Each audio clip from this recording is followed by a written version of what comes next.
Welcome to the Explainer. Today, we are going to break down the world of dairy allergies. And look, this isn't just about what you can't eat.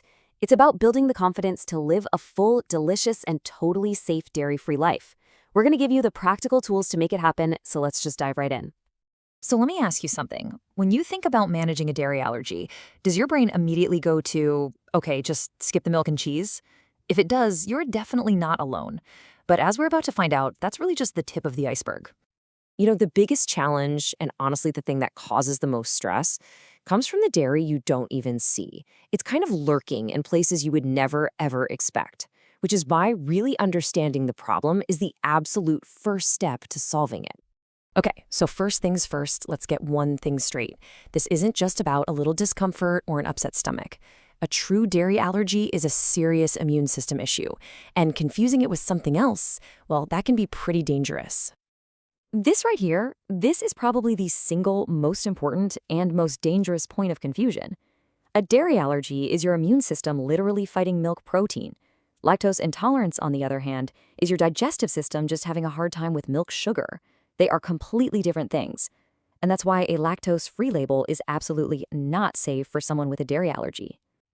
So here's what's actually going on. With a dairy allergy, your immune system sees these milk proteins, you'll see them on labels as things like casein and whey.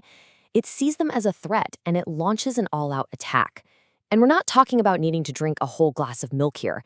Even a tiny microscopic amount can be enough to set the whole thing off.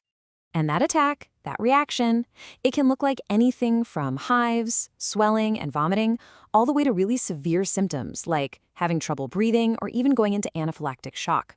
The range is just so wide, which is exactly why total avoidance is the only truly safe strategy. All right, now we get to what our source material calls the most dangerous part. This is where your awareness becomes your superpower. Because dairy, well, it's an expert at hiding. Check this out. The word milk might not even be on the label. Instead, you have to become a bit of a detective, scanning for words like whey, casein, butterfat, even something like ghee. Honestly, getting these names down is your most important line of defense at the grocery store. And this list really shows you where those hidden ingredients love to pop up. Processed meats, they use it as a binder. Canned soups and sauces, it gives them that creamy texture. Even some brands of potato chips and chocolate bars have milk powder in them. The rule of thumb here is pretty simple. If you didn't make it from scratch, you just can't assume it's safe. This brings up the next huge question for anyone managing an allergy, right? What happens when you leave your own kitchen and you want to go eat out at a restaurant? This is where the risk gets even sneakier. A restaurant might prepare your meal with perfectly dairy-free ingredients, sure.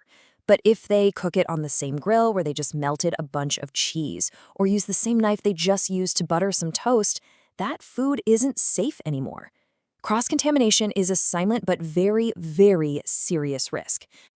Okay, that's enough about the problems. Let's pivot to the solutions, because there are a ton of them. This is not about deprivation. It's about making smart, delicious, and safe substitutions. Let's build your new toolkit. First up, milk.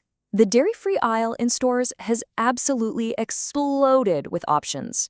You've got oat milk for creaminess, rice milk for a lighter taste, coconut for richness, almond for that classic nutty flavor.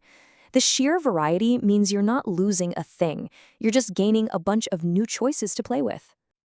And what about cooking fats like butter and cream? Oh, this is an easy one. High-quality olive oil, solid coconut oil, and the amazing range of plant-based butters out there can be swapped in one for one in pretty much any recipe you can think of, from sautéing to baking. Now for the big one, the one everyone asks about, cheese. Okay, this can be the toughest swap, I'll give you that, but it is far from impossible. There's some fantastic plant-based cheeses on the market today. But you can also get creative. Using things like hummus, nutritional yeast, or creamy avocado can totally deliver that rich, savory flavor you're looking for. So here it is, your quick cheat sheet for the kitchen. For milk, you're going plant-based. For butter, think oils and vegan spreads. For cheese, explore all those plant-based options or savory swaps like hummus. And for cream? Coconut cream is about to become your new best friend. Take a good look. This is your new go-to guide. Now that you have your toolkit of swaps, let's talk about setting up your home base. Your kitchen should be a completely stress-free, safe zone, and it only takes a few simple steps to make that happen. Here's the 4-step plan. It's super simple. First, designate a specific shelf or cupboard that is only for dairy-free items. Second, dedicate separate tools just for that food. Third, eliminate any confusion by just getting rid of products with unclear labels. And finally, educate everyone who uses the kitchen about the new rules. And here's a brilliant, super practical tip to make that second step foolproof. Color code everything. Use a green cutting board exclusively for your dairy-free prep. Maybe buy utensils with red handles. This simple visual cue completely removes any guesswork, and it dramatically reduces the risk of an accident. So let's bring it all together. We've gone from understanding the real dangers of a dairy allergy all the way to building a full toolkit of swaps and strategies. The whole goal now is to turn all of that knowledge into real confidence. Ultimately, the most important takeaway is this. Managing a dairy allergy successfully isn't about living a life of fear and avoidance. It's about a life of empowerment that comes from truly, deeply understanding the food you eat. And I really want to leave you with this powerful idea from our source material. The goal is to build a life not full of deprivation, but of smart alternatives and peace of mind in every meal.